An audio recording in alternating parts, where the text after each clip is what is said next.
Amém, amém. Efésios, onde a gente quer meditar essa manhã, capítulo 1, do 15 ao 23. A Bíblia diz que para todas as necessidades e para tudo que Deus nos chama a viver, Deus providencia tudo, e todas as coisas são providenciadas em Cristo.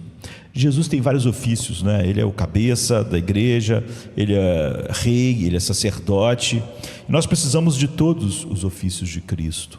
Não há nada que Cristo é para nós, de que a nossa vida possa realmente se abster e ainda assim ser uma vida para a glória de Deus e para a nossa alegria.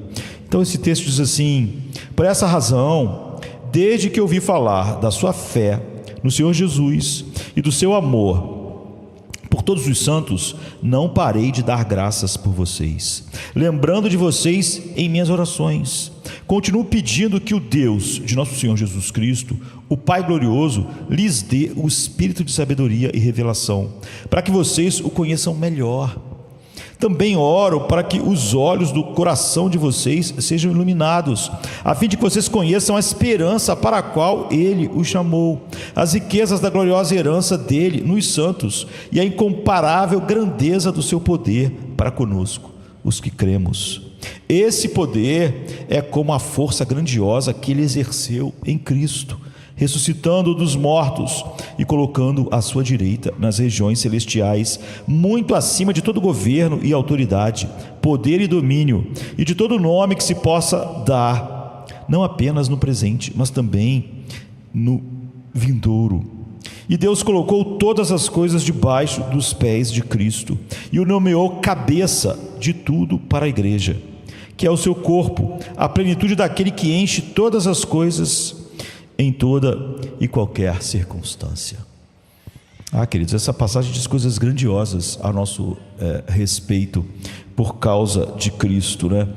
O cabeça, como eu disse,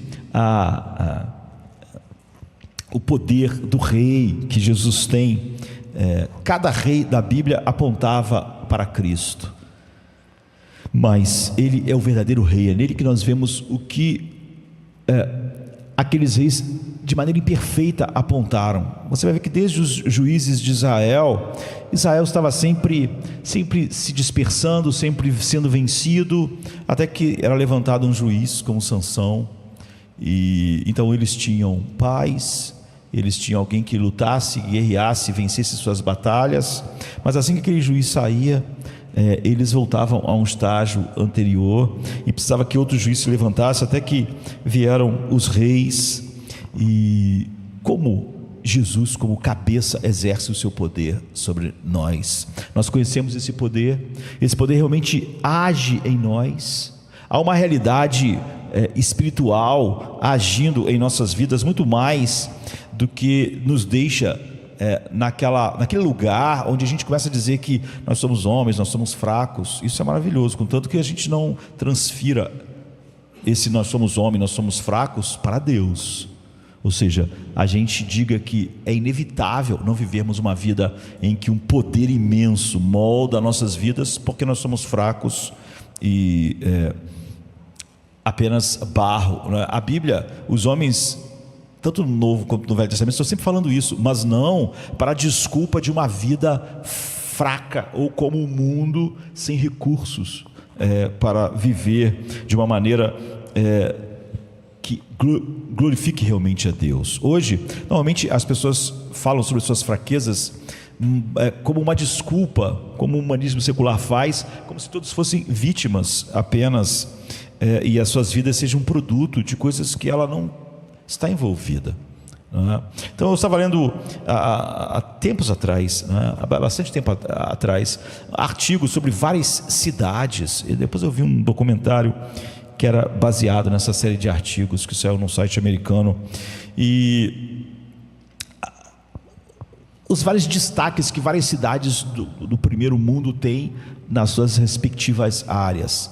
Cada grande cidade se destaca por uma coisa, mas esse documentário mostrava que havia uma cidade que de alguma maneira estava na disputa em todas as categorias, sabe? É como se cada cidade estivesse ganhando o seu prêmio, o seu Oscar, e uma cidade, diferente das outras, disputava todas as categorias, né? E embora essa cidade, que era Nova York, tivesse que competir, por exemplo, com Los Angeles sobre a produção de mídia, cinema e etc., ela estava lá, estava no mesmo patamar, e ela disputava com Tóquio para ser a capital financeira do mundo, e disputava com Londres, né? Os teatros de Londres são incríveis, mas a Broadway competia ali junto com Londres, e competia com Paris como a capital da moda no mundo, e como o lugar que mais recebe turismo, como Paris é. Enfim, havia uma competição entre essas grandes cidades do primeiro mundo, mas havia essa cidade que, de alguma maneira, ela estava em todas as competições, e o artigo então disse que Nova York é a capital do poder. Nós vimos que esse texto é sobre o poder que opera em nós, e dizer que ela era a capital do poder do mundo, não é? Porque de alguma maneira ela não era uma cidade que era como as outras, grande em alguns assuntos. Ela competia em todas as categorias, mas ela era uma capital de poder também porque as pessoas mais poderosas iam para lá e queriam triunfar lá. E se triunfassem lá, sabiam que tinham as portas do mundo inteiro abertas para ela, não é? E as pessoas de poder iam morar lá, e as grandes empresas que queriam impressionar e crescer iam para lá, abrir os seus escritórios para vencer, para se destacar naquele lugar. E quando a gente procura a palavra poder no dicionário, a gente descobre muitas coisas, não é? Diz que poder é a capacidade de agir, poder é a capacidade de fazer. Quando você diz que um cara é poderoso, não é? Esse CEO aí dessa grande empresa de tecnologia, ele é um homem muito poderoso. Não estamos dizendo que ele tem poderes que são além de um ser humano, não é? Ele é igual a todo mundo, tem que dormir tantas horas por dia, comer. Então, enfim, como ser humano, ele é tão frágil quanto todo mundo. Diz que ele é poderoso porque ele tem muita capacidade de agir, de fazer acontecer, de trazer mudanças. E dizia então que Nova York não era um lugar onde você ia para refletir. Se você queria refletir, pensar na vida, não era o lugar para ir, não é? Você tinha outros lugares no mundo melhores para fazer isso. Se você queria rever sua vida e fazer uma espécie de acerto, não era o lugar, não é? Lá era o lugar de fazer. As pessoas que iam para lá iam procurando fazer diferença, fazer algo, não é? E então a gente começa a ver nesses artigos, nesse documentário, entrevistas com pessoas famosas, e tentando descobrir o que motiva elas, o que levou elas para lá. E todas elas, embora tragam respostas diferentes, ou seja, ligadas à sua própria área, não é? Você pode resumir o que elas diziam nisso, sabe o que me motiva, sabe o que me faz vir para cá e me fez viver aqui? Poder. E não importava qual é a área, poder para construir arranha-céus, não é? Por que eu faço esses prédios enormes? Porque a minha empresa ergueu assim, não é? Para mostrar poder, para mostrar que nós somos capazes de fazer. Se fosse esse arranha-céu em outro lugar, não teria o mesmo impacto. Por que eu dou essas festas em Nova York? Então, por que eu faço esse show? Eu quero mostrar que eu posso fazer, que eu tenho capacidade de fazer isso. Eu estou dizendo para as pessoas ou para o mundo: veja o que eu posso fazer, veja o poder que eu tenho, quer seja financeiro, quer seja artístico. Veja como eu sou importante, veja como numa cidade dessa eu ainda me destaco. Eu não era importante lá numa cidade periférica, e quando cheguei aqui sumi no meio dessas coisas grandes. Então o apóstolo Paulo está falando aqui a respeito disso, né? Sobre um poder que faz todo o poder de uma cidade dessa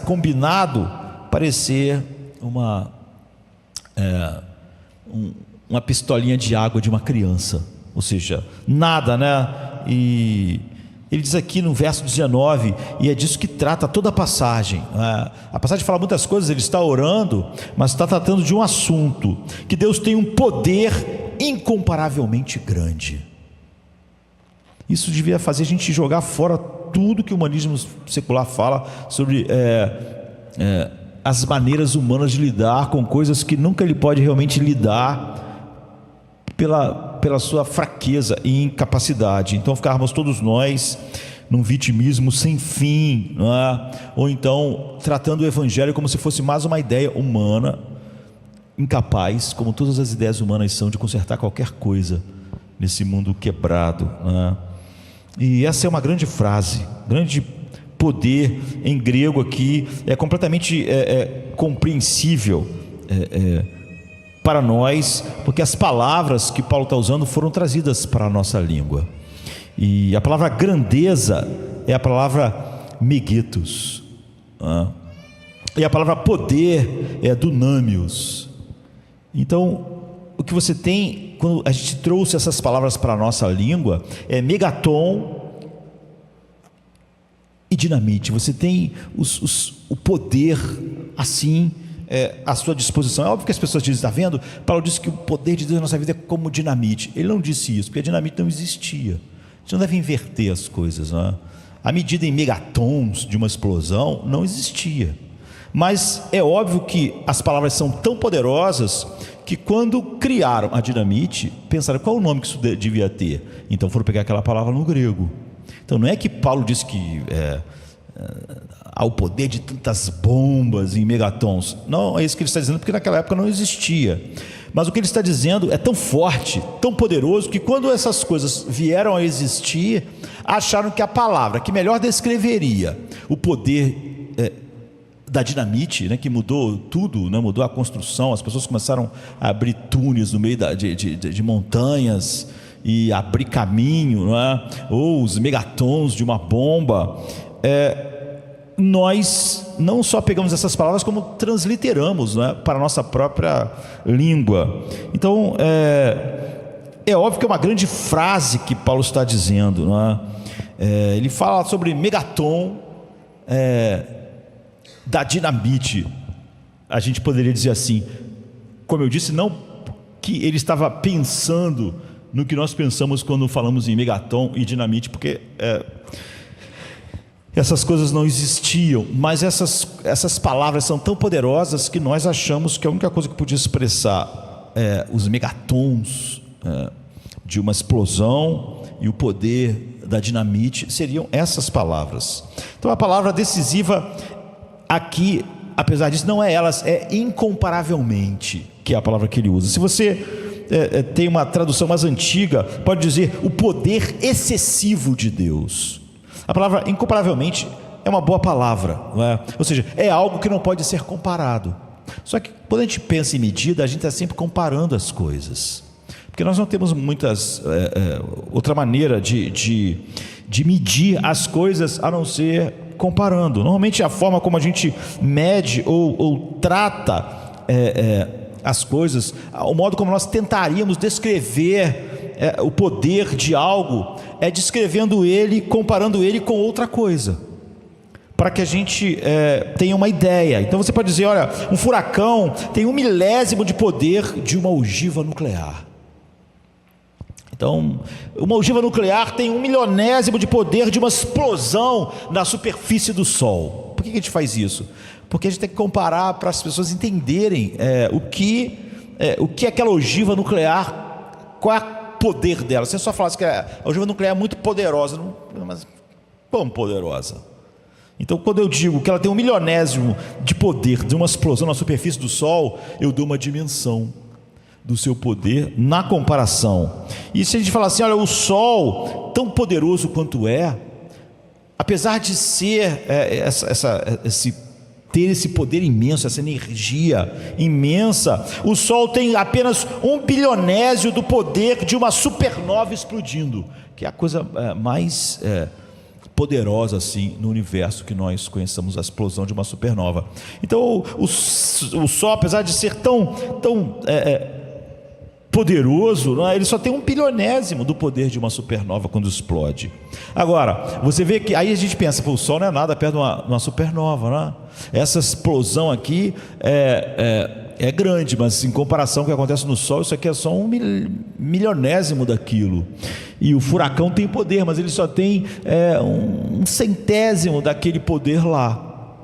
Então nós podemos começar a ver as coisas no seu lugar. Mas o que a Bíblia está dizendo é que não, de forma nenhuma, há uma comparação assim para o poder de Deus. Ou seja, nós não podemos pegar uma coisa e dizer que aquilo ali é milésimo do poder de Deus, ainda que muito pequeno perto do poder dele, para dar a dimensão. Se a gente falasse toda a energia e poder que está em todo o universo é apenas 1/1000º do poder de Deus, isso Paulo diz, está errado, não é? Porque Deus não está no topo da escala. Você vê que cada vez que a gente fala que uma coisa é mais poderosa que a outra, a gente está criando uma escala de poder. Então, essa explosão atômica tem um poder, essa explosão no Sol tem um poder, essa explosão de uma supernova tem outro poder. Então, a gente começa a criar uma escala do menor para o maior. Mas Paulo está dizendo, não, Deus não está no topo de uma escala. Não é assim que nós pensamos no poder de Deus. O poder de Deus não é a coisa mais poderosa que existe. Numa escala que vai crescendo, temos o poder disso aqui, e lá no topo mais poderoso do que tudo está Deus. Paulo está dizendo, não, Deus nunca esteve na escala. Toda essa escala que nós estamos falando é a escala da criação, não é? Então, como Deus nunca esteve na escala, Ele não nem mesmo está fora da escala. Porque você pode dizer, Deus nunca esteve na escala, Ele esteve sempre fora da escala. Ele transcende completamente toda a ideia de escalas. A razão para isso nos é dito repetidamente nos Salmos, Se você ler muito os Salmos, você vai ver que algo é repetido várias vezes. O poder pertence a Deus. O poder pertence a Deus. Então, olhe para isso quando você estiver lendo e maravilhe-se, Fique maravilhado. O poder pertence a Deus significa que Deus não tem mais poder do que qualquer outra coisa, ou do que qualquer outro ser, ou qualquer outra pessoa, mas que qualquer ou qualquer coisa na criação que tenha até mesmo um átomo de poder, só tem porque Deus delegou aquele poder a ele. Deus tem todo o poder.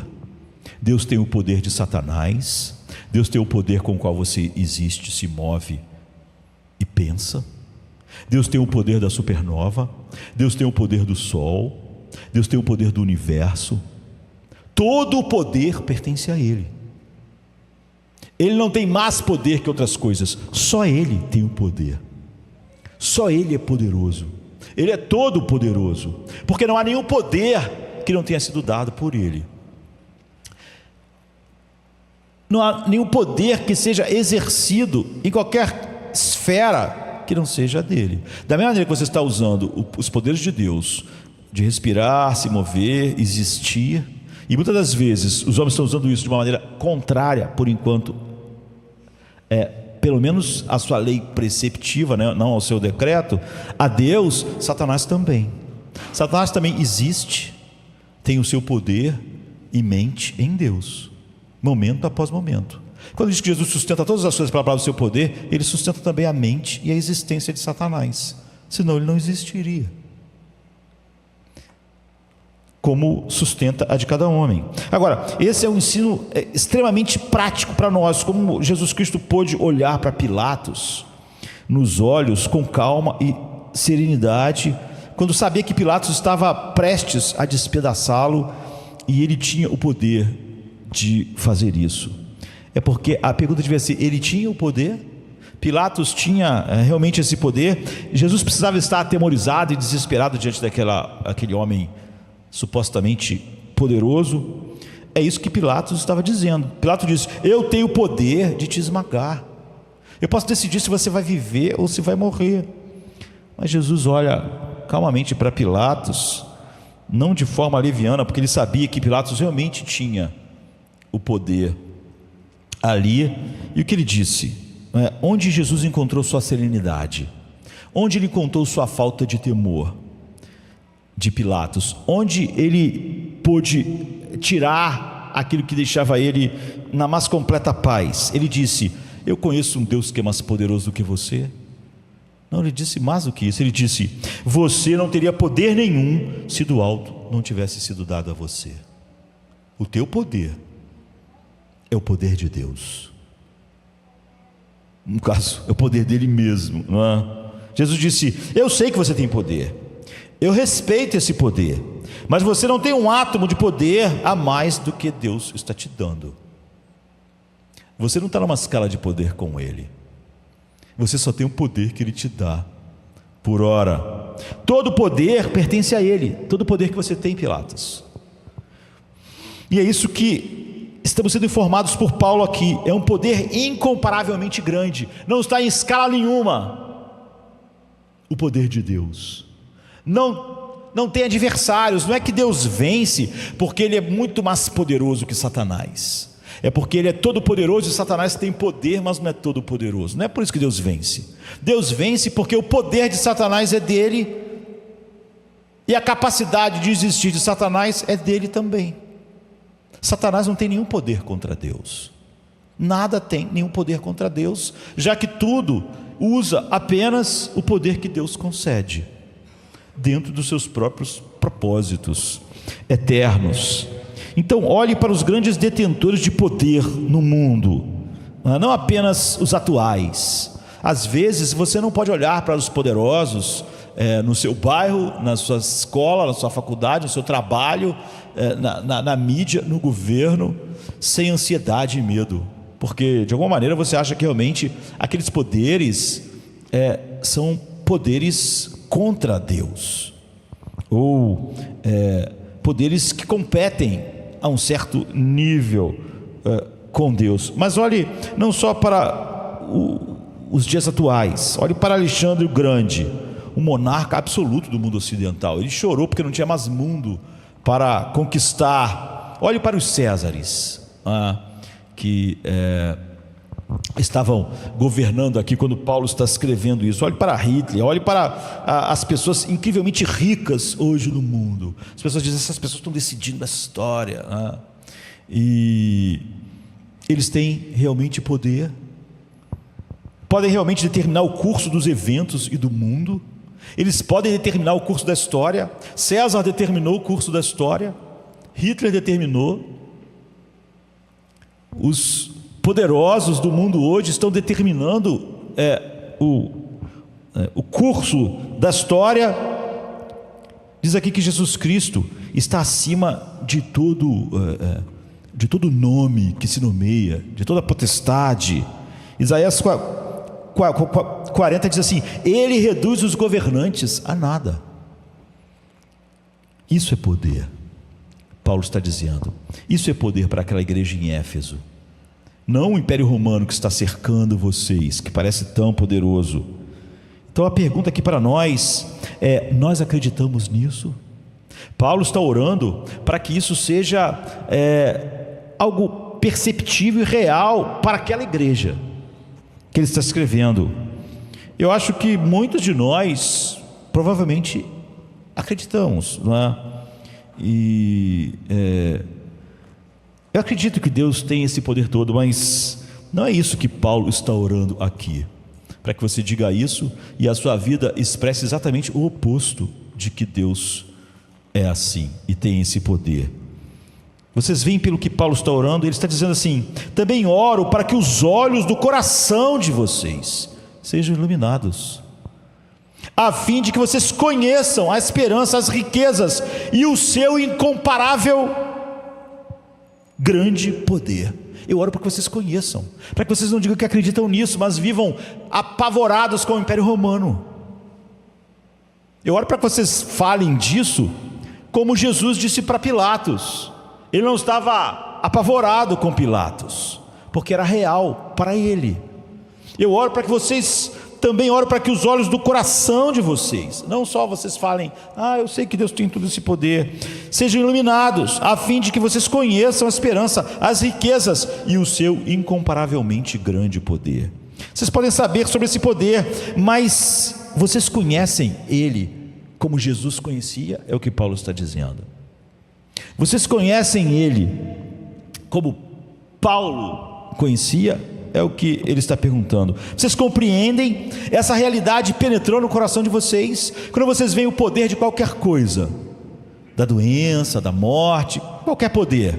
Vocês olham para isso dessa forma, como aquilo só tem o poder que Deus concede, mas que não tem nenhum poder diante de Deus, já que é o poder dele mesmo.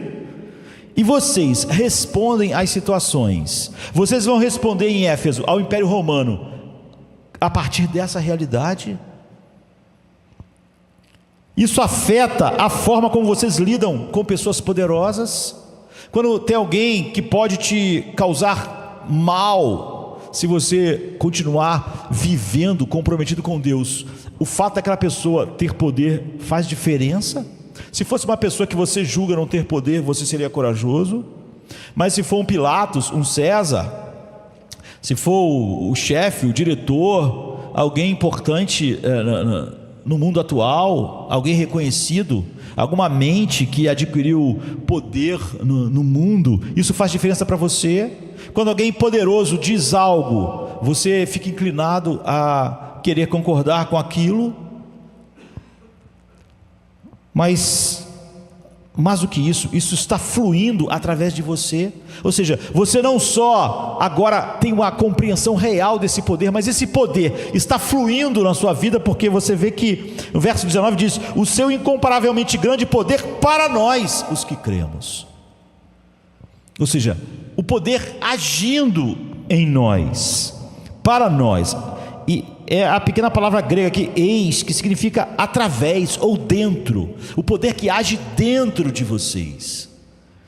Paulo quer dizer aqui que o poder de Deus vem através de nós. Então você pode se emocionar com isso, você pode ter isso como tão real quanto o poder que você sente no sol. Pode fluir através de vocês, e vocês podem se tornar eficazes, porque isso é o que o poder é. O que é poder? O que é ter um poder passando através de mim? Como eu disse, poder é definido como a capacidade de agir, a capacidade de produzir efeito, a capacidade de causar impacto. Por isso que a gente diz que uma bomba é muito poderosa, porque ela causa um impacto enorme. Se ela explodisse e não acontecesse nada, a gente ia pensar: será uma bomba? Tem efeito, não tem impacto. Então você mede a bomba pelos seus megatons, pela quantidade de impacto que ela produz. Agora a questão é: vocês conhecem isso e não apenas sabem a respeito disso, como algo totalmente fora da realidade? Isso é uma pergunta ótima que Paulo está fazendo para aquelas pessoas. Lembre-se que são pessoas comuns, pessoas até marginais perto daquele grande império e perto dos poderes da vida, numa época em que as pessoas sofriam o impacto de poderes com muito menos coisas para mitigar dor, doença e etc.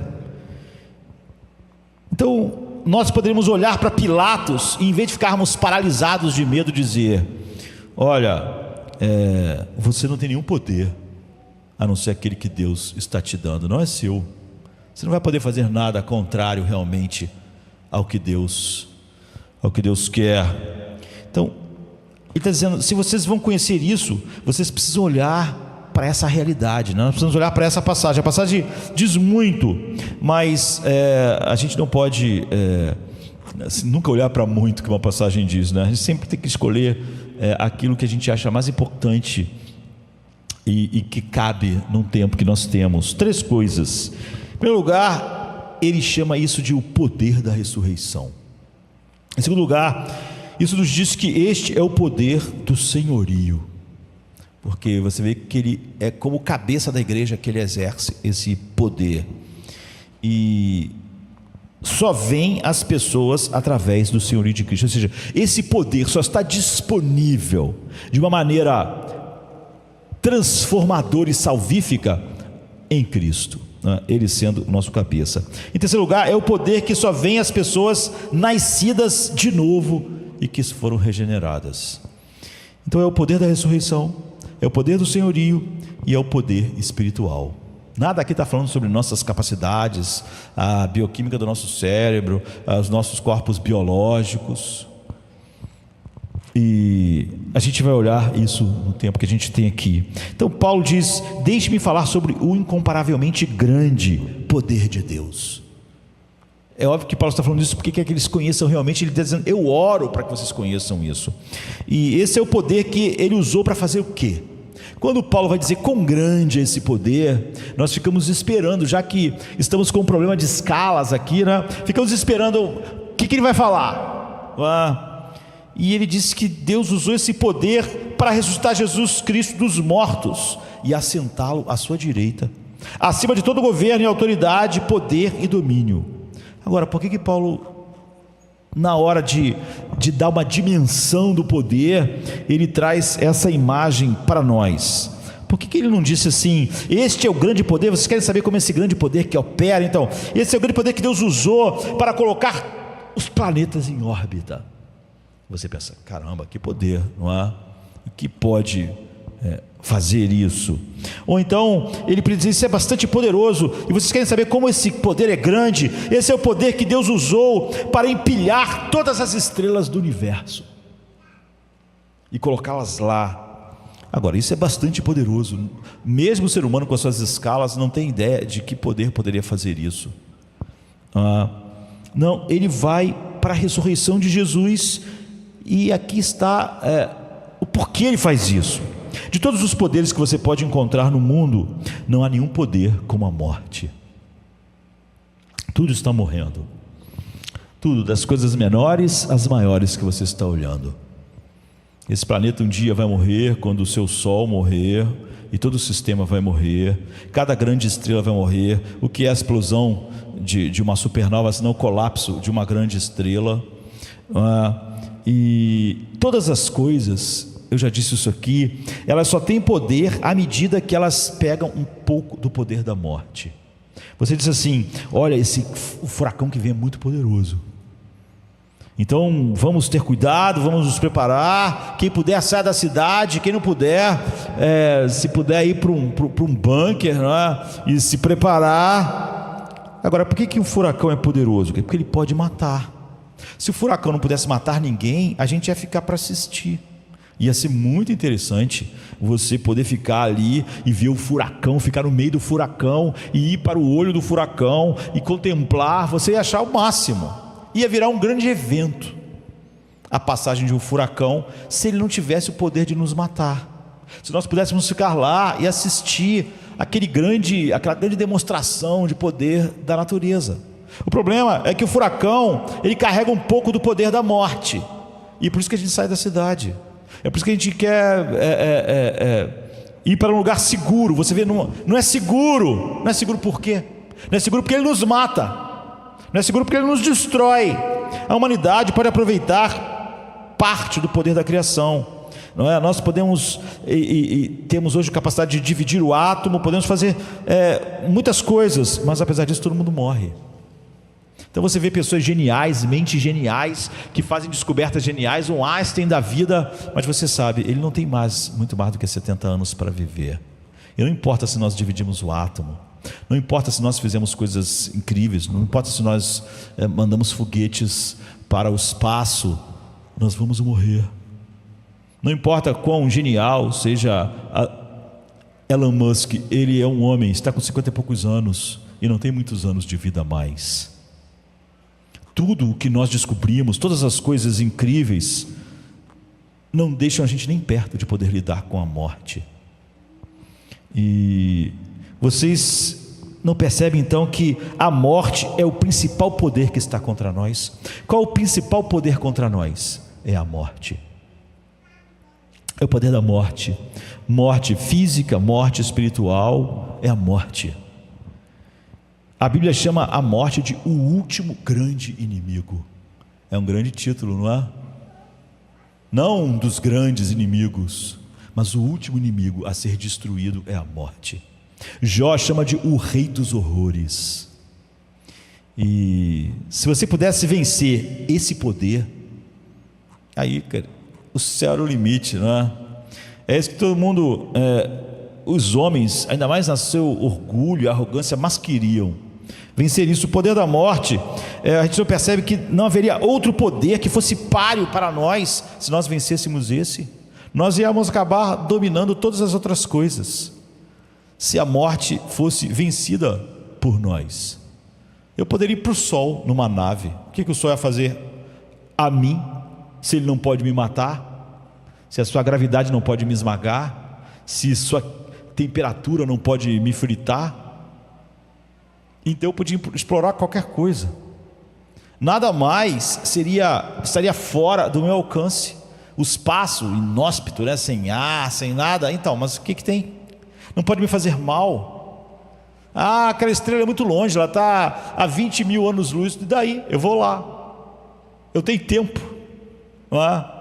O que 20 mil anos faz? Ele me mata.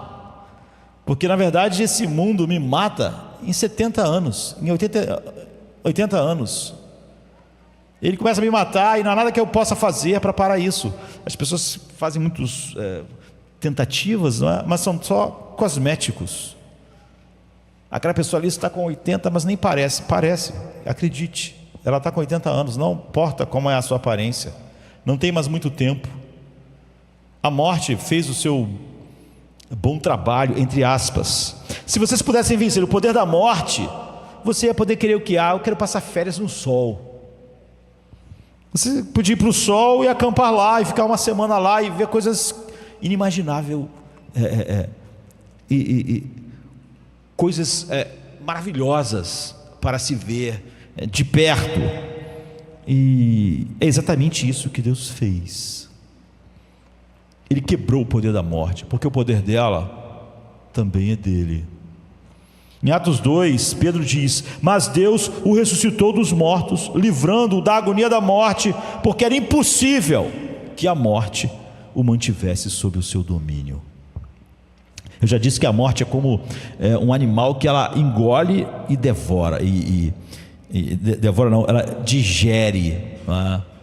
Mas a morte cometeu um erro enorme ao engolir Jesus, porque quando você não consegue digerir algo, aquilo é tóxico para você e te mata, não é? Assim que o veneno faz. Se a gente conseguisse digerir a química daquilo, a gente ficava bem, mas a gente não consegue, então aquilo nos mata.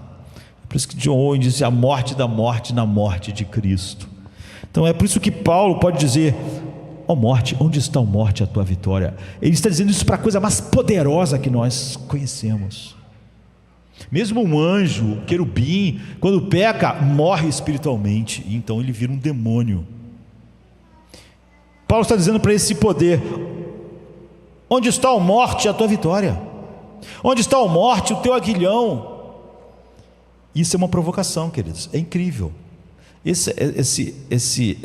É como se você estivesse diante, é como Davi quando estava diante de Golias e disse: tu vens a mim com espada e lança, mas eu vou a ti em nome do Senhor dos exércitos, e Deus vai me dar a tua vida hoje. Parecia que Davi era um louco, não é? Ele estava diante de algo muito mais forte do que ele, e ainda estava meio que debochando daquele poder, daquela força. Paulo está fazendo isso não diante de Golias, mas diante da morte.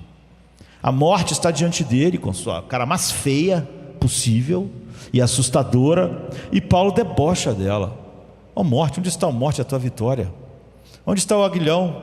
Onde está o teu poder? O que tu podes fazer? É absolutamente incrível que alguém possa provocar a morte, debochar da morte, sendo ela esse poder que até faz com as outras coisas que são poderosas só serem poderosas porque pegaram um pouco emprestado o seu poder. Então existem muitos outros poderes que são muito poderosos. Uma supernova, apesar de ter esse poder todo, não é nada comparado à morte. A própria estrela morre. Essa é uma realidade, não é? Que quando Paulo vai comparar o poder que exerce em nós, ele diz: é o poder que ressuscitou Cristo dos mortos, porque não há nada comparável a isso quando você está pensando em poder. Há uma carta de um pastor muito jovem, antes dos 30 anos, que estava num campo de concentração nazista na Segunda Guerra Mundial, e depois que ele morreu, essa carta se tornou pública, né? Ele não é famoso, seu nome é Hermann, ele não tinha feito 30 anos ainda, e ele foi condenado à morte, e deixam ele mandar uma carta para os seus pais. Então toda essa história é triste, né? Pais que tem um filho condenado à morte antes dos 30 anos, e o filho então tem essa oportunidade de, através de carta só, não pessoalmente, se despedir do pai. Mas o que o rapaz, aquele jovem pastor, escreveu, o Hermann, para os seus pais? Ele escreveu assim: quando esta carta chegar às suas mãos, pai e mãe, já não estarei mais entre os vivos. A coisa que tem ocupado nossos pensamentos constantemente por muitos meses vai acontecer. Se vocês me perguntarem em que estado estou, só posso responder: estou primeiro em um estado de alegria e segundo, cheio de uma grande expectativa. Deus enxugará finalmente toda a lágrima dos meus olhos. Que consolo, que força maravilhosa emana de Cristo. Estou maravilhado. Em Cristo coloquei a minha fé, e precisamente hoje tenho fé nele mais firmemente do que nunca. Meus pais, procurem as seguintes passagens para vocês meditarem: 1 Coríntios 15 e Romanos 14, 8. Procurem em qualquer lugar da Bíblia e em toda parte encontrarei júbilo junto com vocês pela graça que nos torna filhos de Deus. O que realmente pode acontecer a um filho de Deus? De que, de fato, eu devo ter medo? Tudo o que até agora fiz, lutei por e realizei foi, no fundo, direcionado a este único objetivo, cujo obstáculo finalmente eu vou penetrar hoje. O que o olho não viu e o ouvido não ouviu e não subiu ao coração do homem é o que Deus preparou para aqueles que o amam. Para mim, crer se tornará finalmente ver, ainda hoje. Esperança se tornará posse, e eu participarei para sempre daquele que é amor infinito. Não deveria então estar cheio de expectativa? Como será tudo isso? As coisas sobre as quais até agora fui permitido apenas pregar, eu finalmente verei. Não haverá mais segredos, nem quebra-cabeças torturantes. Hoje é o meu grande dia. Desde o início coloquei tudo nas mãos de Deus, e agora Ele exige este fim de mim. Bom, que seja feita a sua vontade, e assim, até nos encontrarmos, pai e mãe, novamente acima, na presença do Pai da luz, eu me despeço de vocês, seu alegre filho Hermann. Não sei, eu espero que cada um de nós pudesse escrever essa carta, já que declaramos no dia de hoje exatamente crer no Deus do Hermann, em seu filho, e declaramos ser habitados pelo mesmo Espírito. Que tipo de poder pode permitir que um ser humano com 20 e poucos anos ria na cara da morte? Quando Paulo diz: onde está a morte, a tua vitória? Onde está a morte, o teu aguilhão? Isso é zombaria, é escárnio. Isso é incrível, não é? E é por isso que Paulo destaca aqui, quando vai falar sobre esse grande poder que opera em nós, através de nós, o poder da ressurreição. Aqui está a parte estranha, aqui está a parte impressionante. Ele está tentando nos mostrar que o poder que está operando, eis, como eu disse, que é a partícula que ele usa no grego, em nós e através de nós, não é só que é esse poder que não tem nenhuma escala, não é? Mas em nós e através de nós, que está fluindo através de nós, se nós temos Cristo como nosso Salvador, como a cabeça, não é? em que nós somos o corpo, esse é o poder da ressurreição. O que Paulo está dizendo é o seguinte: essa é a maneira de você medir isso. Se você quisesse medir isso, e como a gente mede comparando as coisas, esse é o poder da ressurreição, é a unidade pela qual vocês podem medir o poder em nós. Você pode medir o poder de uma bomba por megatons, mas quando você tem que medir o poder em nós, você tem que medir o poder através do poder da ressurreição. Isso é incrível. É uma unidade de medida maior que existe. Se eu disser, você sabe quanto esse iPad pesa? E você dizer, quanto? E eu falar, olha, ele pesa 3. Você vai pensar, que história é essa? Pesa 3 o quê? Isso não diz exatamente para as pessoas quanto aquilo pesa. Você diz, eu quero saber qual é a unidade de medida que você está usando, para a gente ter um nível de comparação. Você quer dizer o que? Pesa 3 onças? 3 quilos? 3 toneladas? Você quer dizer 5 libras? 5 quilos? Se nós não soubermos a unidade, a pessoa fala assim, isso aqui pesa 3, não diz nada para nós. Paulo está dizendo, essa é a unidade, essa é a única maneira de medir, não há mais nada para medirmos. Pegue a coisa mais poderosa que empresta o poder a tudo, que é a morte. Então, pense naquilo que vence completamente esse poder. Esse é o poder que opera em vocês. Essa é a medida. É um poder mais poderoso que todo o poder do universo inteiro. Paulo está dizendo, essa é a unidade. Nunca tente medir isso de outra forma. Portanto, nunca coloque um poder diante desse poder e diga, aqui esse poder não pode vencer. Ele é tão poderoso que você pode rir da morte, como ele disse. Morte, onde está, morte, a tua vitória? Onde está o teu aguilhão? Cadê o seu poder? Você não tem poder nenhum. É o poder, Paulo diz. Você quer saber qual é o poder que quebra a morte? O mesmo poder que ressuscitou Jesus dos mortos e o colocou à direita de Deus. Esse é o poder. Quando a própria morte, com toda a sua fúria, todo o seu poder e toda a sua força inevitável, tentou segurar Jesus, ele quebrou os braços da morte, como se fosse uma pequena e única teia de aranha. E é isso que opera em você agora, se você está em Cristo. É esse o poder. Paulo está dizendo, essa é a única maneira de medir isso. É a única medida que nós podemos usar aqui. Isso significa que as coisas de morte em sua vida, a morte que o pecado traz, todas as coisas de morte, decadência, aquilo que seria morte em suas emoções, aquilo que seriam hábitos destrutivos, as confusões, as rupturas, os medos, as ansiedades, todas essas coisas, mesmo que o poder da morte esteja sendo gradualmente exercendo e trazendo essas coisas, ele é totalmente quebrado por esse poder. E mesmo que o poder da morte esteja sendo gradualmente quebrado, às vezes está aqui, às vezes é maior e às vezes é menor, mas ele está dizendo, o poder da ressurreição é sempre ascendente na vida de um filho de Deus. Será ascendente em sua vida até fazer o mesmo que fez com Cristo, colocar ele à direita de Deus.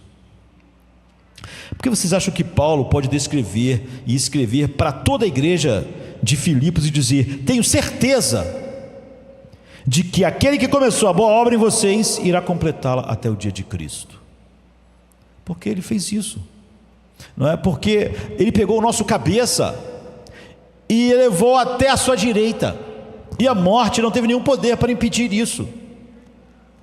Então Paulo diz, como eu não teria certeza? Como esse Deus pode começar algo e falhar? O que poderia impedi-lo? Como Paulo pode ter tanta certeza disso? Muitos de nós, às vezes, age como se não tivesse a menor certeza disso. A pessoa diz: eu sei que Deus começou uma boa obra em mim, mas eu estraguei tudo. E também eu tenho que entender qual foi a minha história passada, entender as minhas heranças genéticas, e entender a minha fraqueza. Eu não tenho realmente uma confiança e a certeza que Paulo tem de que Deus pode completar o que ele começa. Você vê, as pessoas talvez não falem a última frase, mas as outras ele fala o tempo todo. Eles sempre estão contando a sua história e as suas debilidades para justificar o fato de que ele não tem nenhuma certeza de que Deus pode fazer o que ele disse que faria. Agora, você sabe por quê? Você sabe por que Paulo está seguro e às vezes você não está? Porque Paulo conhece o poder de Deus, o poder incomparavelmente grande. É sobre isso que ele está orando, para que vocês conheçam, não na mente de vocês, mas em vossos corações. Essa é a oração. Vocês podem saber sobre isso, ele diz, mas não o conhecem ainda. Vocês se alegram nisso? É assim que vocês enfrentam os seus medos? É assim que vocês vencem suas ansiedades? É assim que vocês enfrentam todas as coisas e no final a morte? Vocês percebem que isso está dentro de vocês, esse poder exercido através de vocês, o poder que quebra a morte? Esse é o poder do senhorio. Versículo 22: e Deus colocou todas as coisas debaixo dos seus pés. Mas Paulo não está falando isso de maneira geral. É óbvio que todas as coisas estão do pé de Jesus, mas aqui ele está falando de uma maneira muito particular, porque ele está dizendo, ele colocou todas as coisas debaixo dos seus pés, de Cristo, e o designou para ser cabeça de todas as coisas para a igreja. Ele podia ser o cabeça de tudo, como Deus eterno, mas agora ele é o cabeça de tudo para a igreja, para operar todas as coisas para a igreja, que é o seu corpo, a plenitude daquele que enche tudo em todos. Se vocês olharem com cuidado, verão algo interessante. Jesus é dito aqui como sendo cabeça sobre o mundo, sobre os potestades, sobre os principados, sobre Satanás, sobre a morte, sobre tudo, mas ele é o cabeça disso tudo para a igreja. Diz aqui que ele está governando sobre tudo para a igreja. Ele é o cabeça sobre todas as coisas para nós. Então, há um sentido em que ele está direcionando tudo para nós. Ele sustenta o universo pela palavra do seu poder para a igreja agora. Ele vence, quebra o poder da morte para a igreja. Tudo que ele faz agora, ele é o cabeça sobre tudo, de uma maneira diferente do que ele sempre foi, sendo Deus. Porque agora ele é o cabeça de todas essas coisas para a igreja, para fazer todas as coisas serem subjugadas ao interesse final da igreja, ou seja, para que tudo coopere para o bem dela.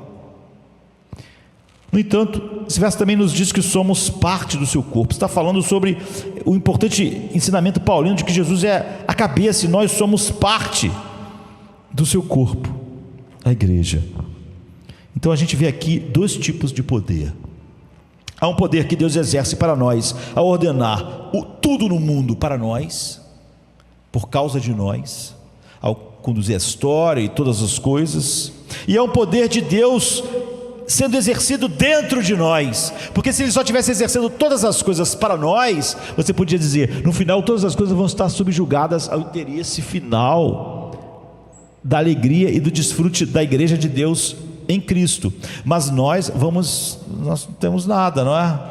Mas não, esse poder está sendo exercido em tudo para nós e ao mesmo tempo está sendo exercido em nós. Há um tipo de poder externo e há um tipo de poder interno, e você não pode ter um sem o outro. Se Deus está operando todas as coisas para você, então Ele está operando esse mesmo poder em você. Há um poder que Ele opera no mundo e há um poder que Ele opera em nós. Então olhe para esses dois, são ambos tipos do senhorio de Cristo, sobre todas as coisas, mas sobre o nosso coração. Então, primeiro de tudo, vocês veem o que diz, a gente pode absorver isso. Deus colocou todas as coisas debaixo dos seus pés, de Cristo, e o designou para ser cabeça de tudo para a igreja. Isso não é nada menos do que Romanos 8, 28, dito de outra forma. Aquela grande promessa: todas as coisas cooperam para o bem daqueles que amam a Deus, daqueles que são chamados segundo o seu propósito.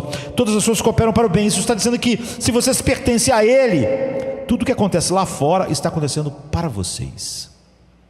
Deus está mantendo esses governos do mundo, a história está correndo de um jeito que sempre é bom para a igreja. Ele mantém todas as coisas, Ele age com os principados e as potestades, com os demônios e Satanás, não é? Com todas as coisas para o seu bem. Ele está agindo todas as coisas fora, em todo o mundo, em toda a história, em todo o universo, e mais em todo o cosmo, para você. Agora, é muito raro que possamos ver como isso funciona. É grande demais. Ocasionalmente Deus puxa a cortina e temos um pequeno vislumbre de como Ele está operando toda a história, todos os poderes, todas as coisas para o nosso bem. Então, a gente não tem ideia. Outro dia eu estava vendo alguém dizer que essa pessoa se tornou um pastor conhecido, mas ele estava dizendo assim: como eu me tornei um pastor dessa igreja, e depois dessas décadas havia muitas coisas que levaram a isso, e coisas muito grandes que parecem estar acontecendo por razões totalmente, em que você é tão pequeno perto daquela coisa, que você acha que aquilo lá que está acontecendo não tem nada a ver com você. Então ele disse que aparentemente ele se tornou pastor daquele lugar porque era uma igreja pequena que precisava desesperadamente de um pastor, e ele era um pastor jovem que estava ali, não é? E está dizendo: olha, se a gente olhar para isso na realidade, há coisas muito maiores envolvidas nisso, não é? Porque eu só sou aqui porque eu me tornei um pastor reformado, porque no último ano dos meus estudos, um professor reformado, diferente de todos os meus outros professores, chegou na faculdade. E esse professor veio da Inglaterra, e ele passou por enormes problemas para ter um visto para trabalhar como professor nos Estados Unidos, né? E ele não seria meu professor no último ano se aquilo não tivesse sido resolvido. Mas no último minuto, em cima da hora, alguém resolveu a burocracia que estava atrapalhando dele poder ser professor nos Estados Unidos, e ele se tornou professor, e só por isso ele foi meu professor, e só por isso eu me tornei reformado, e só por isso eu me tornei pastor desta igreja há décadas atrás. Agora, ele pergunta assim: você sabe como essa burocracia foi quebrada? O reitor do seminário estava de joelhos orando sobre o que iríamos fazer para trazer aquele professor, para quebrar aquela burocracia que estava impedindo, né? Ele estava orando lá, e quando ele estava orando, Mike Ford entrou na sala dele de uma maneira meio inesperada. E esse rapaz que estudava lá, Mike Ford, era filho de Gerald Ford.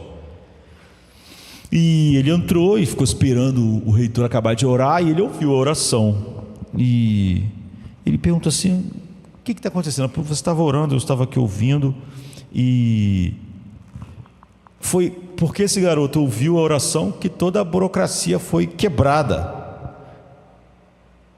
porque o pai dele era presidente, né? Então, por que o pai dele era presidente? Porque Richard Nixon renunciou à presidência, como nós sabemos, né? Agora, por que Richard Nixon, tão importante antes, teve que renunciar? Por causa de um escândalo que houve, o escândalo de Watergate. E por que esse escândalo aconteceu? Porque um guarda notou no edifício que ele estava fazendo a vigia uma porta aberta. Uma porta estava entreaberta, aquela porta ficava fechada, e aquilo chamou a atenção do guarda. E por que chamou a atenção dele? Não sabemos. Não chamou a atenção de outros guardas, Era um lugar grande. Você, num lugar imenso, percebeu uma porta entreaberta, não é? E ele percebeu, e por causa disso, ele percebeu algo acontecendo, e isso detonou esse escândalo todo de Watergate. E ele estava dizendo, o Watergate, esse escândalo que acabou derrubando um presidente dos Estados Unidos, aconteceu por causa de mim, por causa de você. Não é? Nem todas as coisas na história você consegue enxergar, mas de vez em quando Deus levanta o lençol para que você veja como Ele está dirigindo as coisas para a igreja. Ocasionalmente Deus faz isso. Todas as coisas estão entrelaçadas. Porque o escândalo aconteceu, o pai dele se tornou presidente. Porque ele entrou na sala do reitor e viu o reitor orando, ele perguntou: o que está acontecendo? Eu vi você orando, o senhor orando e tal. Ele disse: olha, está acontecendo aqui, alguém que a gente quer que seja professor aqui não está conseguindo, há um problema de visto e há todos esses tipos de dificuldade. E ele disse: eu vou falar com meu pai. E então o pai dele, que se tornou presidente porque Nixon renunciou, resolveu tudo. Então aquele professor pôde entrar nos Estados Unidos e dar aula, e foi no último ano da formação daquele pastor que, por causa desse professor, se tornou reformado. E então a história se sucedeu. Nas nossas vidas, nem sempre nós temos esse fio todo do que Deus fez para que as nossas vidas estejam onde estão e a história ocorra dessa forma. Mas tudo está lá. Deus está fazendo isso o tempo todo. E Paulo está dizendo, Ele está fazendo isso para a igreja. Cada evento que você pode achar que não tem nada a ver com você ou com a igreja. Houve um distúrbio tal, está havendo a guerra tal, está acontecendo aquilo ali, isso está acontecendo lá. Você pensa, isso não tem nada a ver com a igreja. Mas a Bíblia diz, não, o contrário. A Bíblia nos diz que a maneira como Deus opera é completamente diferente do que as religiões ou a mente dos nossos dias operam. Normalmente, tanto as mentes ocidentais quanto as religiões dizem assim: você está no comando do seu próprio destino. Você faz suas escolhas. Se são boas escolhas, você ascende, você sobe. Se forem escolhas ruins, você desce. As pessoas que realmente gostam dessa abordagem de vida, né? A abordagem do livre-arbítrio, você está no comando ali. Dizem sim, eu chego aonde cheguei por causa das minhas escolhas. Aquele pastor podia dizer isso, mas na verdade houve um escândalo, derrubou um governo americano, um professor conseguiu entrar porque o filho do presidente que entrou no lugar do Nixon pôde tirar a burocracia. Na verdade nada tinha sido porque ele fez alguma escolha ou outra. As pessoas bem-sucedidas, famosas, sempre acreditam nisso, claro, não é? Aquele ali não faz sucesso porque não fez as escolhas que eu fiz. Aquele ali não ascendeu porque não fez as escolhas que eu fiz. Aquele lá não se tornou um pregador como eu porque não fez as escolhas que eu fiz. E quando você lê os sites de celebridades falando, elas sempre dão a ideia de que Oprah Winfrey, eu vi lá dizendo: eu cheguei lá porque eu fiz as escolhas certas, entrei em contato com o meu verdadeiro eu, e então eu consegui chegar onde cheguei. E ela está nos dando a impressão de que aqueles de nós que não chegamos ao topo como ela chegou, não eram tão maravilhosos quanto ela, não chegaram, não se encontraram com o seu próprio eu, não entraram em contato consigo mesmos, não descobriram as coisas que impulsionam a vida, então elas não avançaram. Então as pessoas sempre destacam isso, essa coisa do livre-arbítrio, porque aquele finalmente se perdeu e esse não. Tudo é uma questão das escolhas. O homem é livre, ele fez as escolhas certas, então as coisas aconteceram. Mas as pessoas que estão por baixo, elas têm mais dificuldades, não é? Elas começam a dizer: não, mas talvez também essa pessoa nasceu num lugar onde eu não nascia. Ela ouviu coisas que eu não ouvi. Onde você estava? Você decidiu? Onde você nasceu? Em que ano você nasceu? Você nasceu na América do Sul em 2000, ou eu, né, 1969, ou no ano 1000, quando só havia o povo mais primitivo da América, onde nunca tinha chegado nenhuma luz do Evangelho. Em que ano eu nasci? Eu nasci no Brasil, mas nasci aqui como 1000 anos antes de o Evangelho chegar aqui, 2000 anos. Eu estava na América quando os apóstolos estavam andando lá em Israel. Eu decidi isso. Eu escolhi meus pais. Eu escolhi de que forma eu seria criado, em que ambiente. Então, as religiões orientais, elas vão para outro lugar completamente diferente. Elas chamam isso de destino. Ninguém pode fazer nada a respeito disso, eles dizem. Todas as suas escolhas são inúteis, porque onde você vai é determinado por um destino. Mas quando fala isso, quando fala de fatalismo, muitas vezes até crente falando assim: ah, mas você está falando sobre isso aqui que Deus soberanamente. Então está falando, fatalismo é a filosofia que diz que nenhum ser decide nada. As coisas acontecem porque elas acontecem, não faz parte de um plano, não tem nada a ver com a mente, como a mente planejando. Então é óbvio que nada do que a Bíblia fala pode ser colocado nisso, porque é o oposto, né?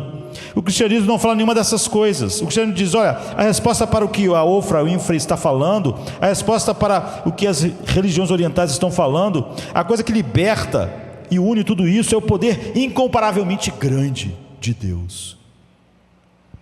Deus é tão grande que Ele elabora um plano para fazer tudo cooperar para o bem daqueles que Ele deu ao seu Filho, e Ele para o bem deles e para a glória de Deus, e Ele leva em consideração e inclui nesse plano todas as escolhas, tudo que os homens fazem. Você vê no final, aqueles que são redimidos não podem atribuir a Ele mesmo as coisas. Jacó, Deus é o Deus de Jacó, porque as escolhas de Jacó foram aquilo que definiu isso. Jacó mentiu para seu pai Isaque. Ele queria o direito de primogenitura. Suas escolhas são péssimas o tempo todo. Ele enganou seu irmão mais velho e roubou a ele. E porque ele enganou seu irmão, e porque ele mentiu para o seu pai, ele teve que fugir da sua família. Ele era culpado? Sim. Ele ia colher as consequências dessas escolhas? Sim. Isso estava frustrando o plano de Deus? Não. Ele experimentou dor em sua vida por causa dessa escolha? Sim. Ele foi punido, ou seja, ele teve uma disciplina na vida por causa disso? Sim. Mas porque ele pecou, ele teve que sair da sua casa e encontrou Raquel. E longe da sua casa, ele teve que formar a sua família, e teve filhos, dos quais veio o Messias, veio Cristo. Então estava tudo bem porque ele pecou? Não. Mas a gente não percebe porque Jacó pecou, embora Deus o tenha responsabilizado. Isso colocou Deus num plano B. O plano do Messias ia ser perdido, todas as coisas estavam em risco. Ele disse: eu arruinei tudo. Desde então, por causa desse pecado, Deus nunca vai poder fazer com que o melhor aconteça. E Deus nunca vai poder se chamar o Deus de Jacó, porque eu fiz tudo errado. Meus queridos, não. Quando ele pecou, ainda assim ele entrou no melhor de Deus. O Messias ainda viria através da sua família. Deus é muito maior do que as escolhas estúpidas de Jacó. E apesar de Jacó colher resultados das suas escolhas estúpidas, e Davi das dele, e você das suas, não é isso que está decidindo a história. Deus não tem vários planos o tempo todo. Pedro diz assim em Atos 12, 23, as pessoas a quem ele está falando: Jesus Cristo foi entregue a vocês por meio do propósito estabelecido e da presciência de Deus, e vocês, com a ajuda de homens perversos, assassinaram o Rei da Glória. Agora espere, vocês são perversos por matá-lo, e no entanto, tudo isso é o plano eterno de Deus. Ele é o Cordeiro que foi morto antes da fundação do mundo. Como pode ser? Porque não temos um universo mecanicista e impessoal, como por exemplo você pudesse falar sobre fatalismo, ou seja, impessoal. Não há uma mente, não há um plano, não há um poder pessoal planejando as coisas. Nós temos um Deus que é infinitamente sábio e incomparavelmente poderoso, que é capaz de fazer todas as coisas cooperarem para o bem de vocês. Agora, queridos, a gente não percebe, sim, vocês podem coçar a cabeça um pouco e dizer: não vejo como tudo isso se conecta. Mas isso liberta, porque se eu realmente pensasse que tudo era uma questão das minhas escolhas, se todo o destino do universo estivesse nas escolhas de Jacó, a gente já sabe qual seria o destino do universo. Se todo o plano de Deus estivesse apoiado nas decisões, no livre-arbítrio de Jacó, então, queridos, o plano de Deus tinha fracassado terrivelmente. E eu não poderia tomar decisão nenhuma. Você poderia? Se você soubesse que a cada decisão sua, o destino de todo o universo está em jogo, eu não ia sair de casa. Só que isso já seria uma decisão, e provavelmente poderia botar tudo em jogo o fato de eu não sair de casa por causa disso. Mas eu não posso escolher o que eu vou comer hoje, se eu pensar que a minha escolha do prato de comida que eu vou escolher está desencadeando os fatos que vão fazer todo o universo colapsar e não haver mais esperança. Todo o meu destino, tudo que acontecesse ia depender das minhas boas escolhas, eu não ia sair nunca da cama. Se todo o destino de Jacó dependesse só das suas escolhas, então a vida dele não tinha a menor chance. Eu teria medo. Eu ia pensar: de que lado da cama eu devo levantar? Pelo lado direito ou pelo lado esquerdo? Porque isso pode definir tudo. Eu não sei. Eu posso levantar por um lado e tropeçar em alguma coisa que está lá e bater com a cabeça. Pelo outro eu posso viver tantos anos e pregar tantos sermões que vão se converter em tantas pessoas. Para que lado eu vou sair da cama? Eu não sei. Talvez o próximo Spurgeon vai se converter daqui a um ano, eu pregando. Mas se eu sair pelo lado errado da cama e tropeçar e bater a cabeça e morrer, então tudo vai se perder, porque ele não vai se converter. O guarda que encontrou aquela porta aberta em Watergate foi simplesmente porque talvez ele estivesse segundos atrasado da turma de guardas que ele fazia parte, então ele fez a ronda sozinho naquela hora. Mas se eu pensasse que tudo era repousado sobre as minhas escolhas, então eu não saio da cama. Se eu sentisse ao mesmo tempo, se fosse o contrário, eu chegasse à conclusão de que tudo que eu faço não tem nenhuma importância, então eu poderia sair hoje, se sentisse vontade de matar, de mutilar. Por que não? O que importa? O que a gente faz não tem nenhuma importância. Então isso acontece quando você vê essas pessoas famosas sendo entrevistadas. Elas acham: eu cheguei ao topo porque eu fui brilhante, eu fiz as escolhas certas. E as outras às vezes falam exatamente o oposto: eu cheguei aqui porque eu estava destinado à grandeza. Nenhum desses é o entendimento cristão, não é? Nenhum deles leva em consideração o poder incomparavelmente grande de Deus. O medo corrói as pessoas, porque se fosse por causa das suas grandes escolhas, você poderia sempre estar com medo. E quando você está com medo, é porque você acha isso realmente.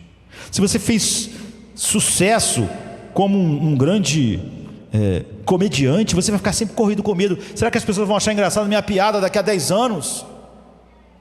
Será que daqui a 5 anos as pessoas ainda vão me achar engraçado? Ou eu vou passar de engraçado a ridículo?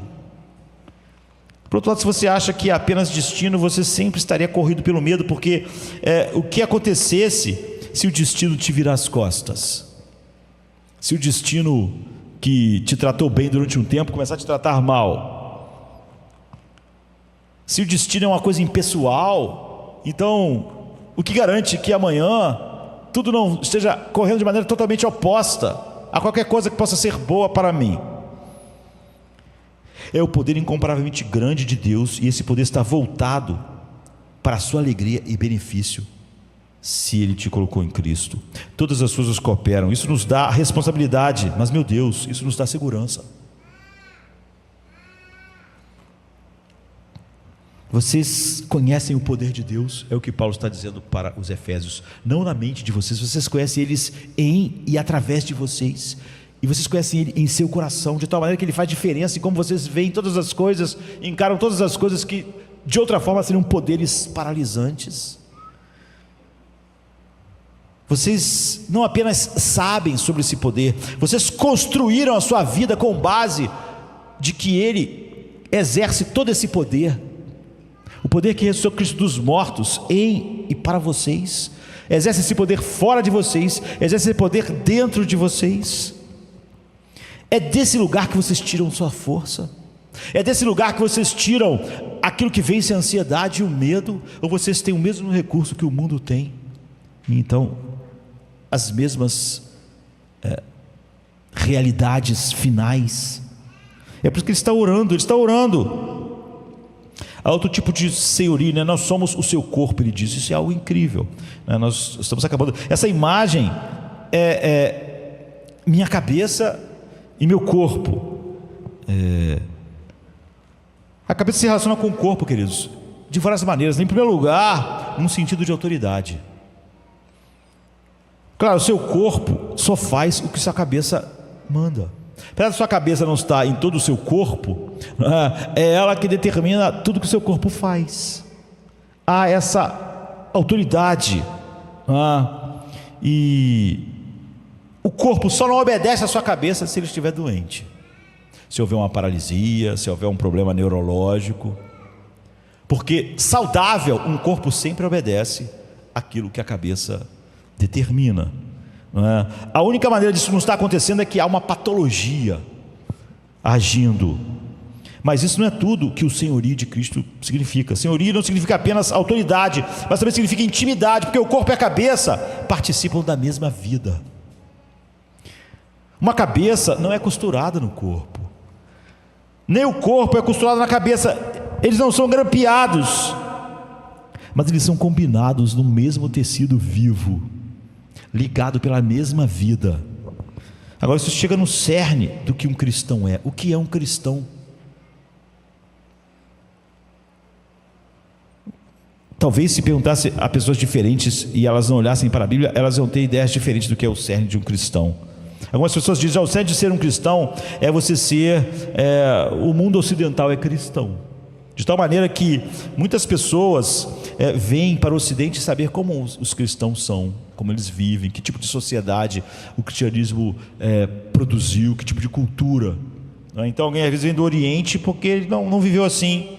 Eu venho de uma terra muçulmana, eu venho de uma terra hindu, e vocês são uma terra cristã. Então eu quero entender essa cultura, entender a sua religião. Por quê? Porque eles acham que o cristianismo é um aspecto da cultura. Mas de jeito nenhum, o cristianismo ele pode ser o coração de qualquer cultura, mas o cristianismo não é simplesmente um fenômeno sociológico. A sociologia não entende nada a respeito do Evangelho. Algumas pessoas pensam que o cerne do cristianismo é acreditar na verdade. Claro, isso é parte do cristianismo, não é? Mas há muitas pessoas que acreditam em tudo que que está sendo pregado e vivem uma vida miserável sem nenhuma vida de Deus neles. Portanto, é óbvio que o cerne não pode ser só crer nessas coisas. Muitas pessoas que creem nessas coisas estão tão mortas espiritualmente como o mundo está, que não acreditam em nada do que está sendo falado aqui. Então eu conheço muitas pessoas que foram ensinadas numa boa teologia, e às vezes desde criança elas cresceram e elas até gostam disso como uma nostalgia. Isso lembra a elas coisas boas, mas isso não faz nenhuma diferença na vida delas. Algumas pessoas dizem o contrário, né? Ser cristão é seguir ideais. Um cristão é alguém que segue o exemplo de Cristo, ou acredita na sua palavra. Não é, porque é como se alguém dissesse assim: qual é a essência do ser um médico? É usar um jaleco branco. Tudo bem, os médicos usam jalecos brancos, mas isso está longe da definição de um médico. Por alguma razão, até quem vende colchão usa jaleco branco, o que eu nunca entendi.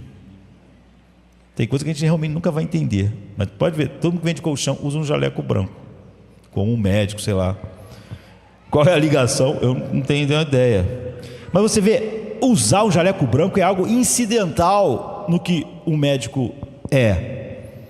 Então, vamos colocar de outra forma. Havia um escocês que morreu novo, com 28 anos, mas que deixou uma obra incrível, chamada A Vida de Deus na Alma do Homem, Henry Scougal. E o próprio título da obra dele é o cerne de ser cristão: a vida de Deus na alma do homem. O cerne do cristianismo é que a vida de Deus, o poder de Deus, a natureza de Deus realmente entrou na vida. 2 Pedro 1,14 diz: somos feitos participantes da natureza divina. Agora, isso é incrível. Isso significa que a substância vital de Deus, essa vida incriada e eterna, entrou em nós. E essa pessoa foi regenerada, ela nasceu de novo com esta nova vida. Essa substância vital, a substância da vida de Deus entra em nossas vidas, então nós somos completamente transformados. E é tão estúpido fazer o que algumas pessoas fazem. Isso é falar sobre 2 tipos de cristãos, não é? Mas só existe um tipo de cristão: alguém que nasceu de novo e tem uma vida que é a própria vida de Deus na sua alma. A Bíblia diz que você não é cristão de forma alguma se Jesus não é o seu cabeça, tanto como autoridade, como a cabeça é sobre o corpo, como quando compartilhando da mesma vida. Isso significa que sua vida entrou em você, então seu coração agora bate através do coração dele. Então você sente o que ele sente, como o corpo, a cabeça. Você ama o que ele ama, odeia o que ele odeia, sua mente penetra na mente dele. Então você vê o que ele vê cada vez com mais clareza, porque você vê através dele. Seu caráter entra em você e você começa a ser transformado e agir mais como ele. Ele é a sua cabeça, o poder flui através de você, e esse é o único tipo de cristão que existe, e esse é o cerne, a vida de Deus na alma do homem. É por isso que vocês têm essa palavra incrível aqui, que é o seu corpo, a plenitude daquele que enche tudo em todos. Que palavra é essa, né? A plenitude que enche. Pleroma é a palavra que Paulo está usando aqui. A melhor maneira que posso fazer rapidamente dizer o que isso significa é que nós somos a sua glória. É estranho nós usarmos uma expressão assim, mas uma das melhores maneiras de traduzir isso é dizer: ele se realiza através de nós. Isso pode parecer um pouco pretensioso, mas eu quero dizer o seguinte: quando um jogador de futebol atinge o seu auge, o seu ápice, o que você quer dizer é que seu talento sempre esteve lá, a capacidade, mas agora todo mundo está vendo isso. Não só que o talento está dentro daquele jogador, mas ele atingiu o seu auge porque todo mundo está vendo esse talento, todo mundo está enxergando o que sempre foi verdade, mas não era enxergado por todos. O que está dizendo é que Jesus Cristo é glorificado ao revelar quem Ele é através de nós. Ou seja, Ele sempre teve toda a glória e sempre foi cheio de toda a glória da graça, mas agora Ele vai manifestar nas eras vindouras a glória da sua graça através da igreja. Isso é uma afirmação incrível e é até assustadora. E é melhor todas as imagens aqui vão ficar difíceis, né? Mas quando você é pai e mãe, né? Quando seu filho faz algo louvável, né? Você se surpreende, talvez seja totalmente irracional, não é? Mas você se sente ótimo quando seus filhos estão fazendo coisas ótimas, porque se os seus filhos são lindos, você se sente lindo. Se eles são horríveis, você se sente horrível. Se seus filhos não têm caráter, você se sente horrível. Se eles têm um caráter lindo, você se sente lindo. Quando seus filhos fazem algo vergonhoso, você fica extremamente envergonhado, porque é como se você participasse daquilo. Porque são seus filhos, e eles são feios. Isso diz o mundo, ele é feio, é o filho dele. Se seus filhos são bonitos, isso diz ao mundo, ele é bonito. Existe essa ligação, não é? Ou seja, de alguma maneira, eu podia dizer que o meu filho é a minha plenitude, não é? Se ele é horrível, então eu sou horrível de alguma forma. Se meu filho mata alguém, eu me sinto responsável. Isso significa, por um lado, que Deus pode reproduzir a glória de Jesus em vocês, o sopro do Espírito e a glória contagiante, a nobreza, o amor podem acontecer através de nós, é o que Paulo está dizendo. Também significa que a maneira como vocês agem agora diz ao mundo algo do que Cristo é. Ele escolheu que fosse assim. Significa que quando vocês são feios, de alguma maneira estão dando um testemunho péssimo de Cristo ao mundo. Quando em vez de haver ações de graças, há maledicência em minha língua, eu estou dando um péssimo testemunho da beleza dele. Estou trazendo ele para a feiura. Então vamos sublinhar algo aqui, não é? Na medida em que vocês compreendem essa verdade, vocês recebem, na medida que você recebe essa nova vida, você recebe o poder para viver cada vez mais em novidade de vida, para não pecar, para o pecado não ter domínio sobre vocês. Eu tenho que chamar a sua atenção aqui,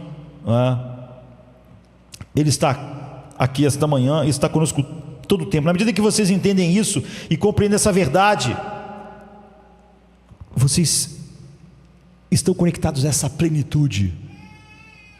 É por isso que nossos medos e ansiedades estão dizendo algo a respeito de Cristo, não são só nossos. Paulo disse: eu não quero que vocês apenas saibam sobre isso, eu oro para que vocês conheçam isso no coração de vocês. Isso trabalha de duas maneiras. Número 1, vocês trabalham isso pensando nisso, vivendo com uma santa consciência dessa realidade, e orando sobre isso e refletindo. Paulo está fazendo uma oração para que eles compreendam com o coração deles esse poder da ressurreição que agora é exercido por Cristo, por nós, em nós. E a gente pode dizer de outra maneira, como ele age. Em Filipenses 2 diz: ponham em ação a salvação de vocês com temor e tremor, pois é Deus que efetua em vocês tanto querer quanto realizar, de acordo com a boa vontade dele. O que significa não fiquem sentados aqui dizendo, vou fazer isso assim que eu sentir o poder surgindo. Ele diz: ponham em ação. Se vocês sabem isso, começam a agir de acordo com isso. Ponham em ação. Deus está agindo, vão e façam. Operem a sua salvação, porque Deus opera o querer e o efetuar. Não esperem sentir o poder vem na obediência. Em Romanos e em Hebreus, quando Abraão foi ordenado por Deus a oferecer Isaque, nós somos informados que Abraão olhou e estava convencido de que Deus tinha o poder até de ressuscitar Isaque. Ele acordou de manhã cedo e levou. Você acha que ele estava sentindo? Ao fazer isso, ao levantar naquela manhã, ele estava sentindo, eu estou simplesmente sentindo o poder de Deus, estou simplesmente sentindo uma energia para levar Isaque para ser morto. Não, o que ele fez foi pensar sobre isso. Ele é capaz, Ele é o Deus que está operando tudo, todas as coisas. Ele é capaz de cumprir sua palavra. Eu farei o que Ele mandou, eu obedecerei, eu sei. Então nunca se atreva a dizer: olha, isso é uma boa conversa, francamente eu sei sobre o poder de Deus e tudo é abstrato para mim, mas enquanto eu não sentir algo como se um raio tivesse caindo na minha cabeça, eu não farei, eu não vou nessa direção. Nós vamos falar de que Abraão se levantou e estava convencido de que Deus não pode mentir. Ele pensou sobre isso, ele viu como o poder de Deus se aplicava à sua situação e agiu com base nisso. E vocês acham que ele se sentiu bem enquanto caminhava para aquele lugar onde seu filho seria morto? Não, ele só se sentiu bem lá na montanha, quando ele viu o propósito de Deus de uma maneira mais clara. Mas ele não esperou sentir o melhor ou ver mais claramente para obedecer. Ele obedeceu. Vocês não vão encontrar o poder que Paulo está dizendo até vocês chegarem à montanha. Vocês têm que estar dispostos a ir. E essa é a evidência de que esse poder opera em nós, a agir. Então ajam. Se fizerem isso, vocês vão conhecer uma honra que nunca conheceram antes. Vocês verão o crescimento que nunca conheceram antes. É o que Paulo está dizendo. Esse é o poder de Deus em vocês. E tem a santidade em suas mãos. Então, não me importa o quão ruins sejam os seus problemas, não me importa o quão ruins sejam os seus hábitos, e enquanto você pode dizer sobre a impotência da sua vida, Ele é onipotente, né? E esse poder pertence àqueles que fazem o que a gente está dizendo, mas também pertence a pessoas que nasceram de novo pelo Espírito. Sem isso, todo o resto estava perdido. Paulo diz: desde que eu ouvi falar da fé que vocês têm no Senhor Jesus, não deixo de dar graças por vocês. Continuo pedindo que o Deus do nosso Senhor Jesus Cristo, o Pai glorioso, lhes dê um espírito de sabedoria e revelação. Vocês veem, ele não ora por eles e não está orando por eles até ouvir falar da fé deles em Cristo. Vocês não percebem que isso é apenas para pessoas, tudo que ele está dizendo realmente que nasceram de novo. O que significa? Não é nada misterioso. Você precisa dessas duas coisas atuando em você todo o tempo para conhecer o que Paulo está orando para que eles conhecessem, não apenas com suas mentes, mas em seus corações. Esse poder que opera fora de nós, fazendo todas essas coisas serem subjugadas ao nosso bem final, mas é o mesmo poder que opera em nós, e nós nunca vamos descobrir tudo o que está aqui até realmente confiarmos. É sobre isso que Paulo está orando por eles. Eles não podiam simplesmente acordar, no dia que eu acordar de manhã, sem sentir que o Império Romano está querendo me esmagar, eu vou ficar bem. Não. Eles levantariam como Abraão e eles teriam a bênção na montanha. E a razão pela qual essas coisas parecem tão estranhas para nós é porque simplesmente nós nos sentamos e esperamos. As pessoas dizem: olha, eu estou lutando contra a ansiedade há muitos anos. Não está lutando nada. Eu estou muito tempo esperando Deus tirar isso de mim. Está vendo? Ele está sentado esperando Deus fazer algo. Ele nunca vai para a montanha. Ele não sabe nada sobre obedecer a Deus. Ele está esperando simplesmente sentir. Abraão sentir uma alegria imensa em levar Isaque para morrer.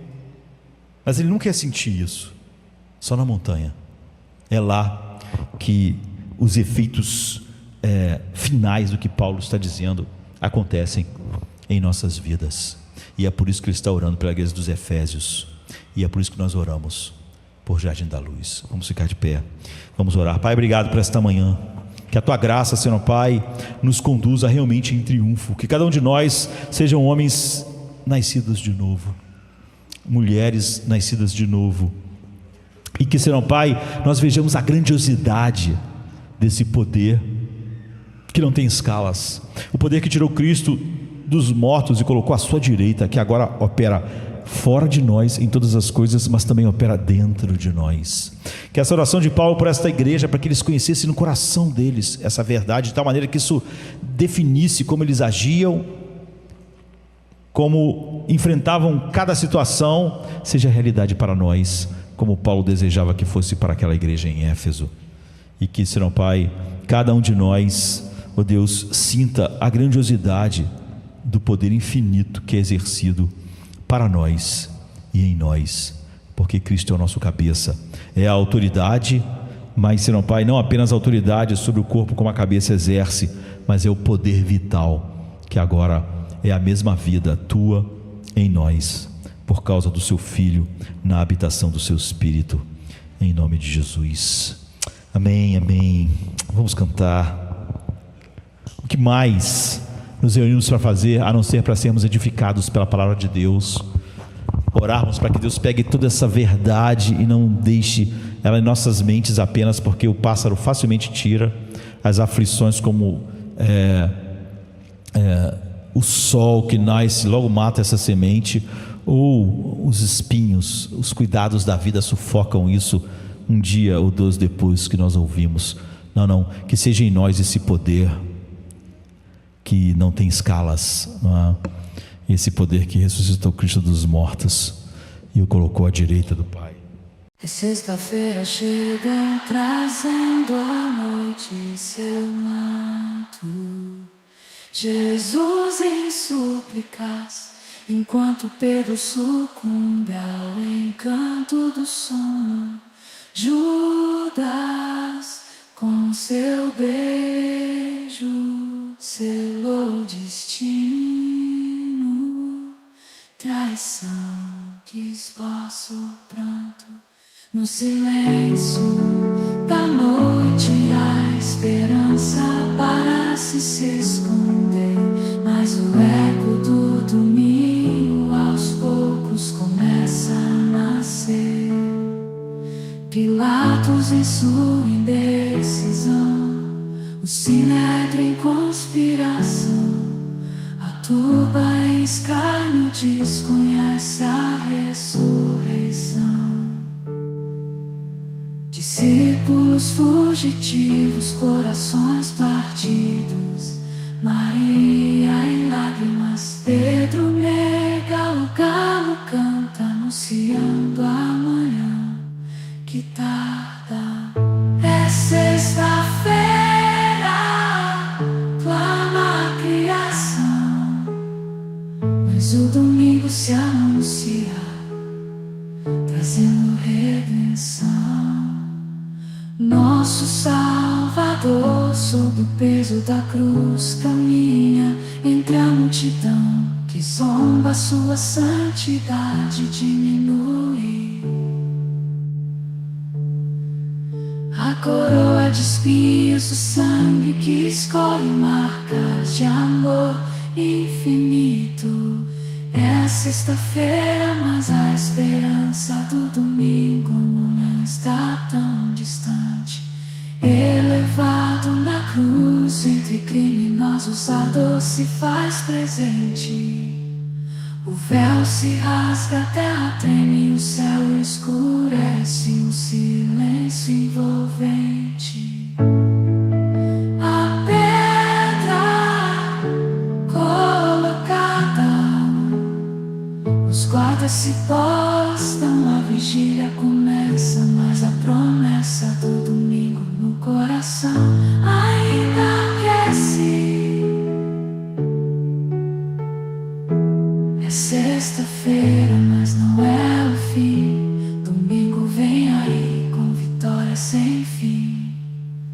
A escuridão parece reinar, a morte sorri, certa de sua vitória. É sexta-feira, mas a história ainda não contou sua glória.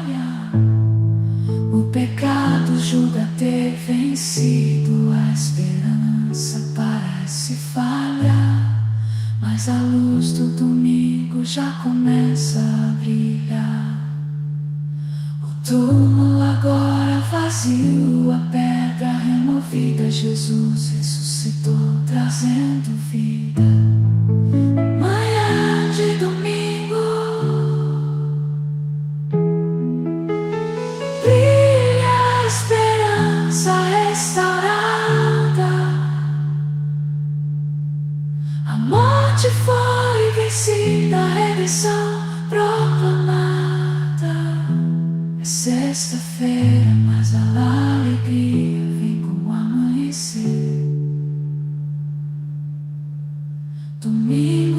chegou, ensinando-nos a renascer. Nosso Salvador, sob o peso da cruz, caminha entre a multidão que zomba, sua santidade diminui.